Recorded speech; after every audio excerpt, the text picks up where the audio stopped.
Okay, I'm going to try making another video here showing some RBN results. Real quick RBN testing. I'm going to try to make this video here real quick. Primarily I make these videos for my brother Art. And I can't piss off Art or he'll kick my ass. He's my older brother. So what I did, all of my testing is on 40 meters, except for I did a little bit of 80 meter testing, which we'll see here. And I guess I'll start there. It's funny, when I do RBN testing on a ridiculous, stupid antenna design like this, I always find myself wanting to see the long haul contacts, or maybe the occasional RBN hit from a DX skimmer, right? But that's not what we're interested in here. We're not interested in working DX with a 6-foot high wire, obviously. We want to communicate with others around us. A 6-foot high wire, I think we can agree that it's ideally a usable NVIS antenna. And in a shit hits the fan situation, that's what I want. That's one of the things I want in communication capability. Yes, I most definitely want to communicate with hams overseas, but absolutely I want to communicate with them in my local area. My local area meaning my local community at the county level, and this something at the near in state level is what we're interested in here. But I keep finding myself going back. Anyway, we better get on with things. So I'm going to start with the 80 meter hits here. Every time I try a half-wave 40 meter wire, it's obviously a quarter wavelength long on 80 meters. So what do you have? You have a quarter wave low horizontal radiator, which I'm using with my 3 counterpoise wires laying on the ground. I better open up something worth looking at while I babble. You wouldn't think it'd work. Worth a shit, but look. On 80 meters, using that 6-foot high wire, which is about 55-ish feet long, using it as a give or take quarter wave radiator, and I do get an excellent match using it in that fashion, by the way. Look at the results.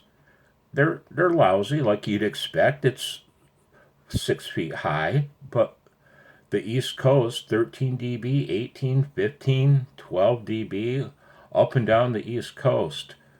11 dB, 15 dB, all East Coast. Is it usable? Oh yes, most definitely so. Even on 80 meters is a quarter wave low 6-foot high radiator using on the ground counterpoise wires. But that's not the main interest in my testing here. The main interest in my testing is on 40 meters and 20 for that matter, since it requires no radials or counterpoise. So there's the map on 80, using it on 80 meters. And that's using, by the way, that's using QRP, using a 6-foot high wire on 80 meters at 6 a.m. Is that an effective NVIS antenna? Oh, I'd say so.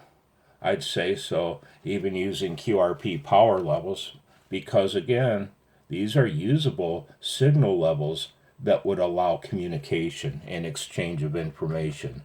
Okay, next picture. I wanted to see what kind of signal levels we'd see at the 100-watt level, so I cranked it up to 100 watts and on 80 meters still. Now then, you see that now we've got some most excellent signal reports here. Oh boy, 32 dB, 30, 26, 34 dB, all over the place, man. You're going to be able to communicate just dandy on that antenna with 100 watts on 80 meters. And there's more of the same excellent signal reports. on 80 meters using 100 watts. Next picture, there we go. There's my map. There, 100 watts. That's 100 watts on 80 meters using that 6-foot high wire. Can you communicate on that? If not, there's something broken and it's not the antenna. So look at that. See this guy down here? Not to be a dick or anything, but that's him. Who's got the better pattern? Who's hitting more skimmers? Let's see. Him, me. Him, me. I win. Okay, so that's enough of that. That was at 6 a.m. Oh, where to go next? This afternoon, I just took these, 2 p.m. This is using 10 watts. This is all the RBN testing I'm going to do, by the way. There will be no more on this antenna. Well, I shouldn't say on 20 meters. I'll do some RBN testing. Other than that, I feel that 10 watts is a realistic power level, for a shit hits the fan transmitter. So this is using that antenna. This is on 40 meters. Back on 40 meters now, using 10 watts. I just did this afternoon. And look at the signal levels. Lots of misery up here. Lots and lots of misery. But look at here. 22 dB, 18, 16, 21, 13, 17 and 21 dB at 10 watts. Will you be able to make contacts? Oh, yes, most definitely so. Most definitely so. And that's kind of silly looking, and that's why my little diatribe about what am I looking for here. I have to keep reminding myself I'm not wanting to work DX. I want to work NVIS. This is 40 meters. Just now, this afternoon at 10 watts output. And again, it doesn't look like much. It doesn't look like much of a coverage, but that's exactly what you want if things go bad.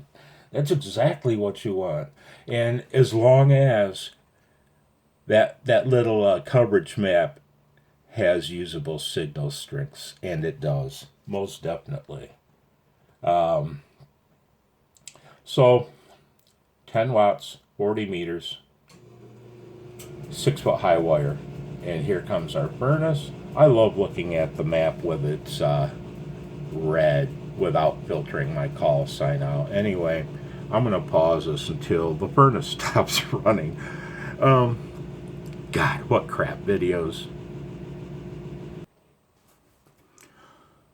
Okay, these are RBN hits I did yesterday evening at 6 p.m. What I'm trying to do, you see, is test this thing at different times of day, because your propagation characteristics are wildly different on 40 from day to night, right? So I wanted to check it at 2 p.m., 6 a.m., 6 p.m., then at 10 p.m. These two I did last night at 6 and 10 p.m. So let's look at 6 p.m. on 40 meters and some signal strengths. And look at these, man, at 6 p.m. yesterday, using 5 watts. And that antenna, I don't need to say the numbers, just look at that list of RBN reports. Look at that. Shocking. Usable? Hell yes, it's usable. Is that? Yeah, okay. And here's a map again.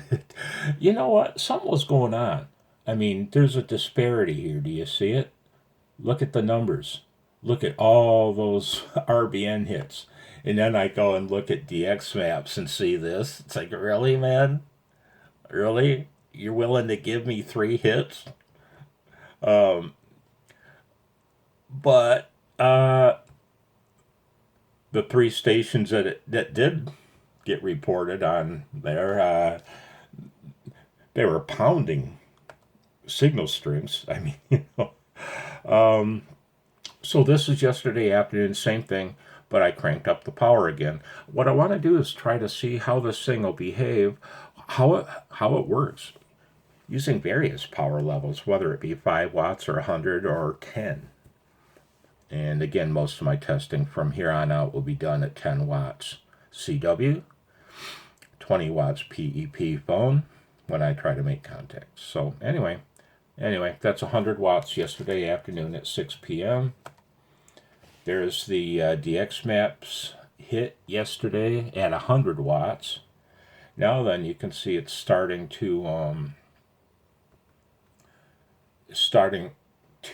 span the nation. 100 watts on that wire antenna. Yeah, that VE6WZ. I'm sure he was just way down there. Yeah, well, 11 dB. I could work him using CW. Anyway.